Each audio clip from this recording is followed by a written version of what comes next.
vamos al tema presión relativa y presión absoluta. Hidrostática, secreto. No es muy tomado en parciales y finales. Lo toman, no mucho. Pero si toman esto, presión absoluta, presión relativa. Generalmente pueden tomar tubos en U, prensa hidráulica, es el video que les sigue. Pero generalmente toman esto. Fíjate la fórmula de presión relativa y presión absoluta. No es difícil, mira. Presión absoluta es la relativa más una atmósfera. ¿Una atmósfera cuánto es? 101.300 pascales. Esto depende del caso, podés tener que ponerlo en pascales o puede ser que lo tengas que poner en atmósferas, de acuerdo en qué unidades estés trabajando. Ahora, uno dice, bueno, está bien, la relativa más una atmósfera. ¿Cómo calculo la relativa? Con esta fórmula, presión relativa, delta del líquido más gravedad por altura.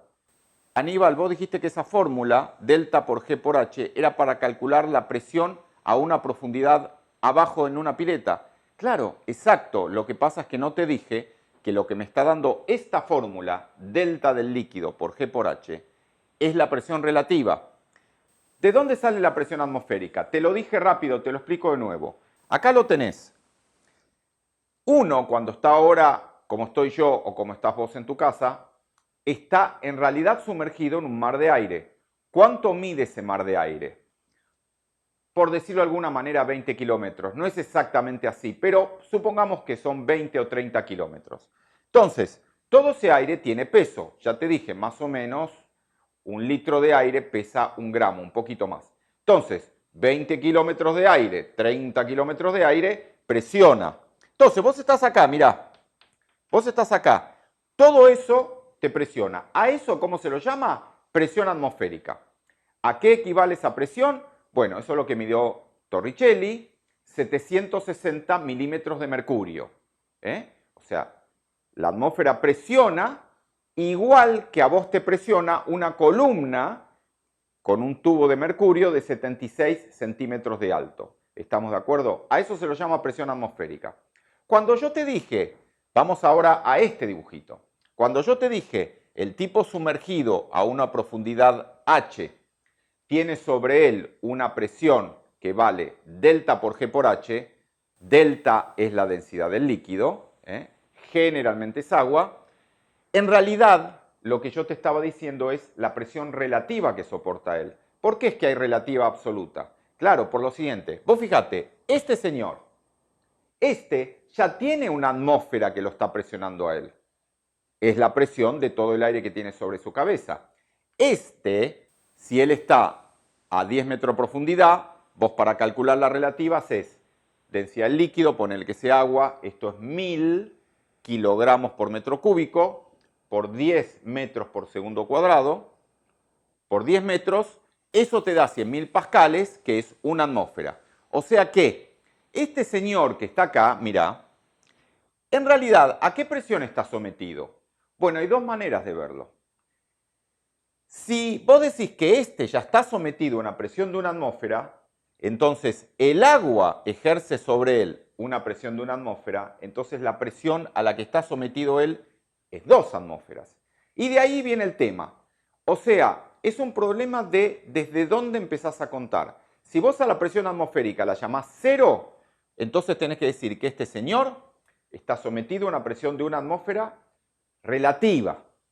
Si vos hablas de presión absoluta, entonces tenés que decir que no, acá ya la presión es una atmósfera, más una atmósfera, 100.000 pascales, que genera el agua que pesa sobre él, entonces la presión absoluta es 2 atmósferas.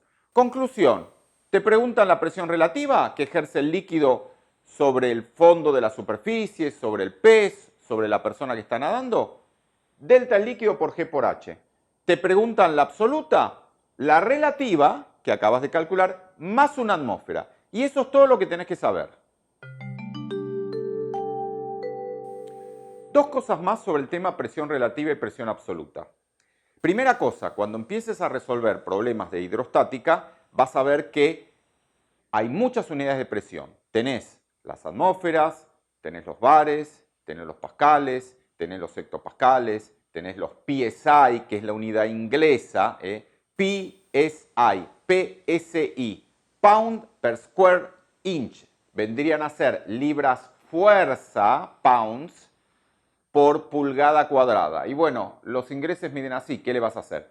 Pues sí, ¿qué me importa a mí la unidad inglesa? Importa, ¿sabes por qué? Porque muchas máquinas acá en Argentina, como fueron traídas hace 150 años por los ingleses, siguen midiendo en PSI. Entonces a veces hay ciertas cosas que se siguen midiendo en PSI. Lo que pasa es que vos no lo sabés. Te doy un ejemplo. ¿Viste? Tu papá va a la gomería, a la estación de servicio y le pone presión a las ruedas del auto. ¿Qué le dice? Y poneme 30 en todas. ¿30 qué?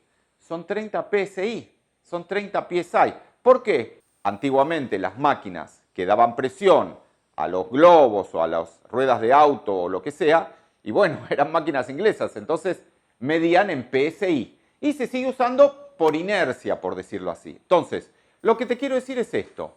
Como hay muchas unidades de presión y ellos en los parciales las usan todas, en los finales lo mismo, a veces el alumno entiende el problema que tiene que resolver y se traba con cambiar unidades de bares a pascales o de atmósferas a kilofuerza por centímetro cuadrado. Entonces, para solucionar eso, hay una cosa muy simple, hay una tabla de cambio de unidades de presión que yo en general se la doy a mis alumnos. Esa tabla está en el librito Biofísica mío, están las fotocopiadoras, están los apuntes con problemas resueltos. Si no la buscas por ahí la vas a encontrar. ¿Para qué sirve esa tabla? Muy fácil. Para cambiar de una unidad de presión a otra. Si no tenés la tabla, ¿cómo tenés que hacer?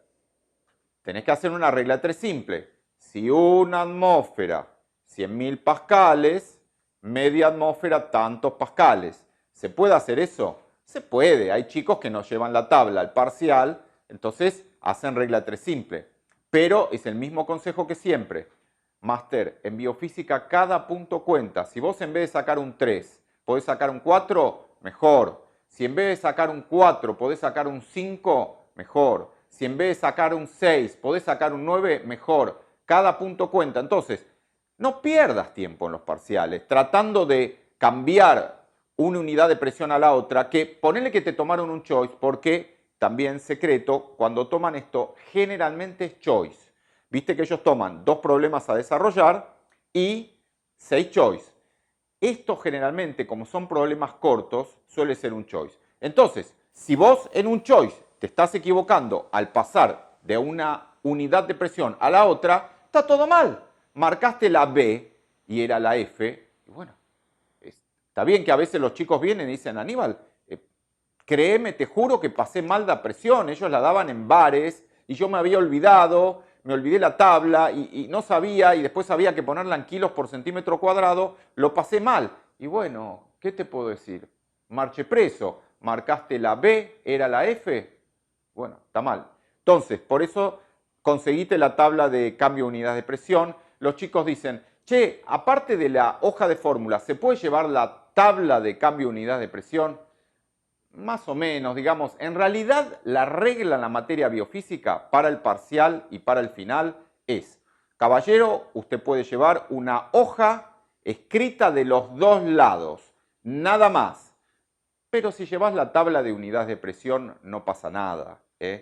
¿Sabés cuándo hay lío? Cuando un chico agarra y saca 5 hojas, entonces tiene una hoja borrador, la otra en la que está escribiendo, la tabla de unidades de presión, la hoja del parcial, otra hoja al lado, entonces, ¿qué pasa?